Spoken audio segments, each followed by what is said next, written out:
दोस्तों, जय सिनेमा। बॉलीवुड की बातों के साथ मैं सैयद आसिफ जा एक बार फिर। आज 18 फरवरी है। ये तारीख इंडियन सिनेमा हिस्ट्री में, इंडियन सिनेमा की म्यूजिक की हिस्ट्री में एक खासियत रखती है, क्योंकि आज उस शख्सियत की 99th यौम पैदाइश है, 99th बर्थ एनिवर्सरी है, जिसने इंडियन सिनेमा के संगीत को तहजीब और ठहराव के नए मायने दिए। हम बात कर रहे हैं मोहम्मद ज़हूर हाशमी की, जिन्हें आप और हम मोहब्बत से, प्यार से खय्याम साहब के नाम से जानते हैं। जब आज मैं पीछे मुड़कर देखता हूं तो खय्याम साहब की यादें मेरे जहन में किसी मुकम्मल गजल की तरह गूंजने लगती। खय्याम साहब के साथ मेरा रिश्ता सिर्फ एक पेशेवर जान पहचान का नहीं था, बल्कि ये एक रूहानी जुड़ाव था। मुझे ये फख्र है कि मैंने उनके साथ न सिर्फ वक्त बिताया, बल्कि उनके ख्यालात, उनके विचारों को बहुत करीब से सुना। उन विचारों को, उन ख्यालात को, जिन्होंने खय्याम साहब को एक लीजेंड बनाया। खय्याम साहब से मेरी नज़दीकी का जरिया मेरे उस्ताद, मेरे गुरु मरहूम सुल्तान अहमद साहब, प्रोड्यूसर डायरेक्टर सुल्तान अहमद साहब, जो मेरे गुरु थे, वो हमारा जरिया बने। सुल्तान साहब और खय्याम साहब की दोस्ती अपने आप में एक मिसाल थी। वो अक्सर मिलते थे और इसी वजह से मुझे खय्याम साहब की सोहबत में बैठने का वो गोल्डन चांस मिला, जिसे मैं अपनी ज़िंदगी की सबसे बड़ी उपलब्धियों में से एक मानता हूँ। हमारी यादों का एक बहुत बड़ा और एक बड़ा इमोशनल हिस्सा मुहर्रम के उन 10 दिनों से जुड़ा है कि जब मुंबई की मशहूर मुग़ल मस्जिद में मजलिसें हुआ करती थी।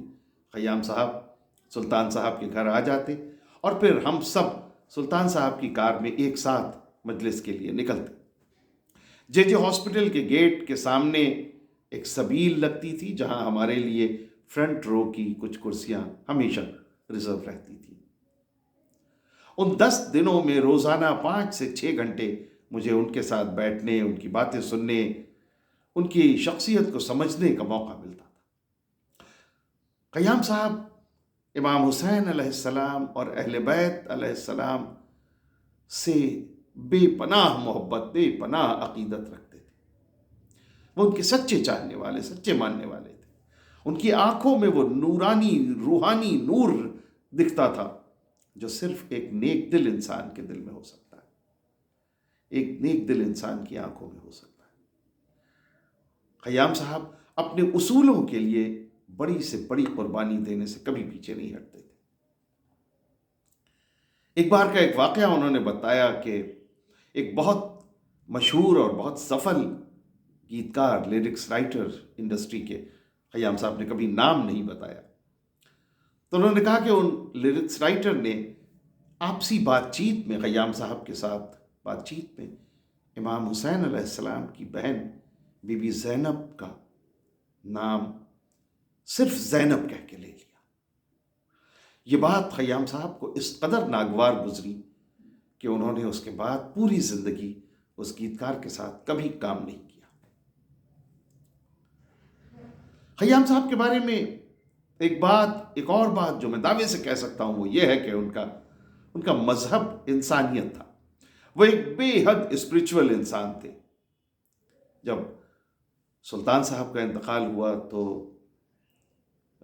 ये मेरे लिए एक बड़ा सदमा था, लेकिन खय्याम साहब ने मुझे उस कमी को महसूस नहीं होने दिया। उस कमी को पूरा करने की उन्होंने कोशिश की।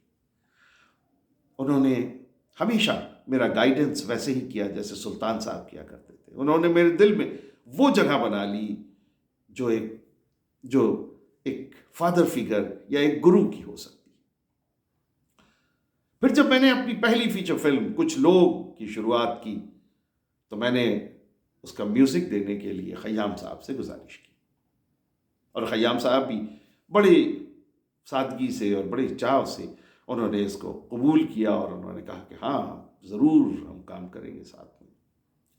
हालांकि नसीब को कुछ और ही मंजूर था और हम उस फिल्म पर साथ में काम नहीं कर पाए, लेकिन हमारे रिश्तों की गर्माहट में कभी कमी नहीं हुई। मैं जब भी उनके घर जाता, वो ढेर सारी कहानियाँ और बहुत सारे अपना अनुभव, अपनी एक्सपीरियंस, अपने एनेक्डोट्स वो शेयर करते। उनका बात करना अपने आप में एक मेलोडी जैसा था। खयाम साहब इस कदर नर्म, इस कदर सॉफ्ट स्पोकन आदमी थे, मगर वो सिर्फ सॉफ्ट स्पोकन थे, वो सिर्फ नरमी से मिलते थे, एटीट्यूड में कोई सॉफ्टनेस नहीं थी। He was so firm on his principles, on his work ethics, professionalism, इन सब में कहीं कोई नरमी कभी नहीं दिखाई देती थी। और यही वजह है कि खयाम साहब ने जो म्यूज़िक बनाया वो टाइमलेस है, वो बेहतरीन है। खयाम साहब और यश चोपड़ा की जोड़ी ने इंडियन सिनेमा को कभी कभी और त्रिशूल जैसी टाइमलेस सुपरहिट म्यूजिक दिया। एक दौर में इस जोड़ी को सक्सेस की गारंटी फॉर सक्सेस माना जाता था, लेकिन इस दोस्ती के पीछे एक ऐसी कड़वी सच्चाई भी है जो खुद खयाम साहब ने मेरे साथ साझा की। यह किस्सा उनके प्रिंसिपल और उनके प्रोफेशनल एथिक्स की गवाही है।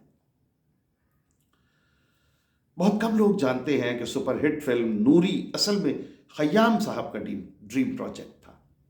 खयाम साहब ने ये प्रोजेक्ट तैयार किया और वो खुद इसे प्रोड्यूस करना चाहते थे।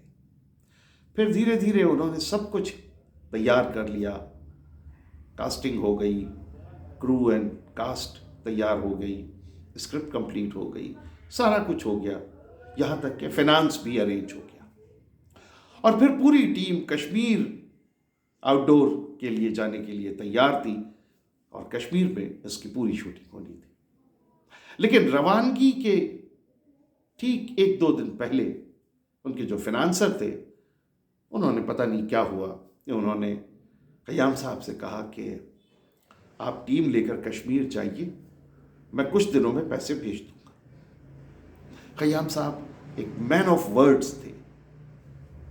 उन्होंने सोचा कि बिना हाथ में पैसे लिए पूरी यूनिट के साथ आउटडोर जाना बेशक बिल्कुल ये अनएथिकल होगा, और उसी वक्त उन्होंने ये शेड्यूल कैंसिल कर दिया और प्रोजेक्ट को ठंडे बस्ते में डाल दिया। ये उस दौर की बात है कि जब यश चोपड़ा उसी वक्त अपनी बड़े बजट की एक बड़ी फिल्म जिसकी बहुत चर्चा थी इंडस्ट्री में, काला पत्थर, वो यश चोपड़ा साहब उस दौर में बना रहे थे। यश चोपड़ा साहब की इस फिल्म में अमिताभ बच्चन साहब, शत्रुघ्न सिन्हा साहब और पता नहीं कौन, आधी इंडस्ट्री थी, बहुत बड़ी कास्ट, बहुत बड़ा बजट, बहुत बड़ी फिल्म। जब यश चोपड़ा साहब को इस बात का पता चला तो उन्होंने खयाम साहब को ये प्रपोज किया कि वो नूरी को खुद बनाएंगे, क्योंकि ये एक बेहतरीन कहानी थी और खयाम और चोपड़ा साहब को, यश चोपड़ा साहब को भी ये कहानी बहुत पसंद आई। खयाम साहब भी इसके लिए मान गए और यश चोपड़ा जी ने ये फिल्म बनाना शुरू कर दी। लेकिन जब ये फिल्म बन के कंप्लीट हुई तो कोई डिस्ट्रीब्यूटर नूरी को खरीदने के लिए तैयार नहीं था। सबको ये लगा कि छोटे एक्टर्स और कम बजट वाली ये फिल्म बॉक्स ऑफिस पर टिक नहीं पाएगी। तब यश चोपड़ा साहब ने एक खास पैंतरा अपनाया और उन्होंने डिस्ट्रीब्यूटर्स के सामने ये शर्त रख दी कि जो नूरी खरीदेगा उसे ही काला पत्थर भी डिस्ट्रीब्यूट करने के लिए दी जाएगी। ये एक ऐसी मजबूरी थी क्योंकि काला पत्थर में सबका इंटरेस्ट था, तो मजबूरी में डिस्ट्रीब्यूटर्स ने नूरी को भी खरीदा। लेकिन फिर इतिहास गवाह है कि जब ये दोनों फिल्में रिलीज हुई तो स्टार स्टडेड काला पत्थर, जिसकी इस कदर चर्चा थी, वो बॉक्स ऑफिस पर औंधे मुंह गिर गई और नूरी एक बहुत बड़ी ब्लॉकबस्टर हिट साबित हुई। डिस्ट्रीब्यूटर्स ने यश चोपड़ा जी का शुक्रिया अदा किया कि नूरी देकर उन्होंने उन डिस्ट्रीब्यूटर्स के घर बिकने से बचा लिया, वरना वो सारे डिस्ट्रीब्यूटर्स जो बहुत महंगे पैसों में काला पत्थर खरीद के ले गए थे, वो उसे उस काला पत्थर के नीचे उनके नसीब दब के खत्म हो जाते। यश जी ने नूरी से बेशुमार पैसा कमाया, लेकिन उन्होंने खयाम साहब को उनका ड्यू नहीं दिया जिसके वो हकदार थे। फिर ये बात कुछ इस हद तक पहुंची कि खयाम साहब जो अपने उसूलों के पाबंद थे, उन्होंने ये तय किया कि अब आगे से वो यश चोपड़ा जी के साथ कभी काम नहीं करेंगे। और सच में उस दिन के बाद उन्होंने पूरी जिंदगी में कभी दोबारा यश चोपड़ा जी की किसी भी फिल्म में संगीत नहीं दिया। यह खयाम साहब की खुददारी थी जो उन्हें भीड़ से अलग खड़ा करती थी। खयाम साहब की जिंदगी में दुखों का पहाड़ तब टूटा जब उन्होंने अपने जवान और इकलौते बेटे प्रदीप खयाम को अचानक खो दिया। यह एक ऐसा घाव था जिसने उन्हें और उनकी पत्नी जगजीत कौर साहिबा को भीतर तक झकझोर दिया, लेकिन उनके चेहरे की शिकन ने कभी उनकी विनम्रता को कम नहीं होने दिया। यह गम बेशक उनके लिए बहुत बड़ा था, मगर खयाम साहब ने इस गम को भी बर्दाश्त किया और वो उसी तरह मुस्कुराते रहे। फिर उन्होंने एक बार मुझे अपने खयाम ट्रस्ट के बारे में बताया कि उन्होंने अपनी पूरी जिंदगी की कमाई, अपना घर, अपनी तमाम संपत्ति देश के कलाकारों और मानवता की सेवा के लिए दान कर दिया है। ये एक ऐसे फकीर का दिल था जिसने दुनिया को सुरों से संवारा, नवाजा और खुद खाली हाथ इस दुनिया से जाने का फैसला कर लिया। हमारी आखिरी मुलाकात उनके इंतकाल से कुछ अरसा पहले हुई, जब मैं उनकी जिंदगी पर और उनके क्रिएटिव वर्क पर एक किताब लिखना चाहता था। यह मुलाकात मेरे जहन में नक्श है। तो हुआ कुछ यूं कि एक पब्लिशर ने मुझे ऑफर किया और मैंने खयाम साहब से जाके बात की। किताब की बात सुनकर वो बहुत खुश हुए, मगर नसीब में कुछ और ही लिखा था। हमने तय किया था कि उनकी आने वाली सालगिरह पर एक बड़ी महफिल सजेगी और वहीं इस किताब का फॉर्मल अनाउंसमेंट किया जाएगा, लेकिन किस्मत को यह मंजूर नहीं था। खयाम साहब बुक पब्लिशर पीछे हट जाने की वजह से यह सपना अधूरा रह गया और मेरे पास इतनी हिम्मत भी नहीं बची कि मैं दोबारा खयाम साहब से जाके नजरें मिला सकूं। इसका मलाल मुझे उम्र भर रहेगा।